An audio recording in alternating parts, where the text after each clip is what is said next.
You know that feeling, right? You're reading something, an email, a report, whatever, and you just get this sense that something is off. Well, today, we're going on a little manhunt. We're going to track down the notorious outlaws that hijack our sentences and totally sabotage our meaning. These are writing's most wanted villains. This quote right here just nails it. When writing isn't clear, it's more than just a little annoying. It's a real barrier. It can make you lose credibility or, completely miscommunicate something important. It's kind of like trying to find your way around a city that has no street signs. You're just lost. So, what's the deal? Is it just bad luck? A random typo? Well, turns out it's not random at all.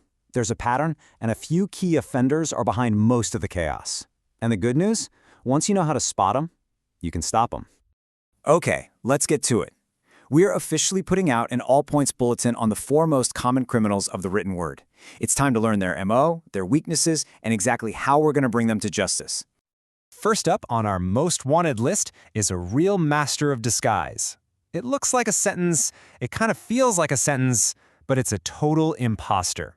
Let's meet the sneaky sentence fragment, the incomplete thought that just leaves your reader hanging. So here's how it pulls off its crime. It's actually pretty simple. Every complete thought, every real sentence needs 2 things: a subject, that's who or what is doing the action, and a verb, which is the action itself. If one of those is missing, bam, you've got a fragment. It's just a piece of an idea, not the whole thing. And here it is, out in the wild. Children helping in the kitchen. Okay, and what about them? Are they having fun? Are they burning the cookies? We have no idea, because the action, the verb, is gone. But just add, often make a mess, and you've completed the thought. The fragment is captured, and you have a solid, correct sentence. These are the fragment's favorite hideouts. These little opening phrases are traps. They trick you into thinking you've written a full sentence. But a phrase like on the shelf or working without a break can't stand on its own. It needs to be attached to a complete thought to make any sense. So definitely watch out for these. All right, time for our next outlaw. Now this one has the complete opposite problem of the fragment. This guy doesn't know when to quit. I'm talking about the rampaging run-on, a sentence that just smashes 2 or more complete ideas together, creating one big confusing mess. Now, don't get it twisted. A run-on is not just a really long sentence. That's a common misconception. It's all about an illegal connection.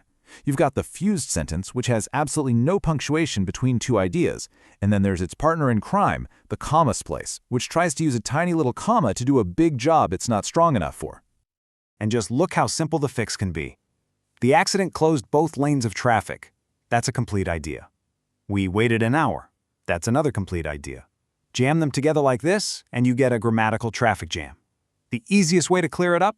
A period. Just a simple period. It creates 2 clear, separate sentences and brings back order. And when you're facing down a run-on, you've got this awesome toolkit at your disposal. You don't just have one way out, you have 3. You can use a period for a full stop, a semicolon if you want to show the 2 ideas are really closely connected, or you can use a comma plus a connecting word to build a more complex, flowing sentence. Speaking of those connecting words, here is the ultimate cheat code for that third option, fanboys. This little acronym is so helpful for remembering the 7 coordinating conjunctions. If you want to connect 2 complete sentences with just a comma, one of these words has to follow it. It's the law. Okay, our third villain is a little more subtle. This error doesn't always make a sentence confusing, but it does make it sound, well, just plain wrong. The subject-verb mix-up creates this grammatical clash that can make your writing feel a bit clumsy or unprofessional. So this is the fundamental rule. It's all about matching. Think of it like this. A singular subject, like the cat, needs a singular verb, like jumps. A plural subject, the cats, needs a plural verb, jump. It's that simple. They have to agree. So here's a classic example of this mix-up. The subject isn't just the dog, and it's not just the cats. It's both of them together. My dog and cats. That makes it a plural subject, so it needs the plural verb chase, not the singular one, chases. It's a tiny change, but it makes the whole sentence sound right. Now this is where it can get a little tricky, but I've got a great pro tip for you. You have to learn to ignore the words in the middle. Phrases like, of that pickup truck are just extra details. The real subject of the sentence is the driver. Driver is singular, so it gets the singular verb skidded. Ignore the noise. And that brings us to our final and maybe my favorite villain. This error creates sentences that are just nonsensical, totally absurd, and, let's be honest, often unintentionally hilarious. Get ready to meet the confusing dangling modifier. So a modifier is just a description, and it's dangling when the thing it's supposed to be describing has vanished from the sentence.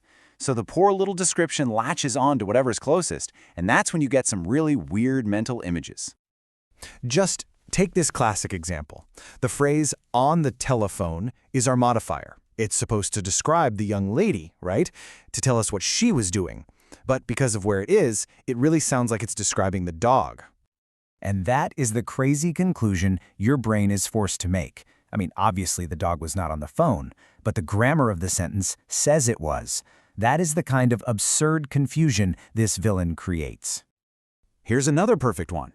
Riding in the sports car. Wait, who's riding? The sentence never tells us. That's a classic dangling modifier. But look at the corrected version. By adding "as Jane was riding," we've given that description a clear target. Now the sentence makes perfect sense. So there you have it. We've unmasked the villains, we've seen their tricks, but just knowing who they are isn't enough, right? The real goal here is to stop them, to protect your writing from all that chaos and confusion. The power is officially in your hands. And this is your arsenal. For every single villain, there's a clear, straightforward solution. A fragment? It just needs its missing piece. A run-on? It needs the right punctuation. A subject verb mix-up? Make them agree. And a dangling modifier? Just give it a subject to describe. 4 problems, 4 simple fixes. So the main thing to take away from all this is that these villains aren't hiding in some grammar textbook. They are out there in the wild. They're in our emails, our reports, our texts, so the next time you write something, just take an extra second, put on your detective hat, because now you know exactly what you're looking for.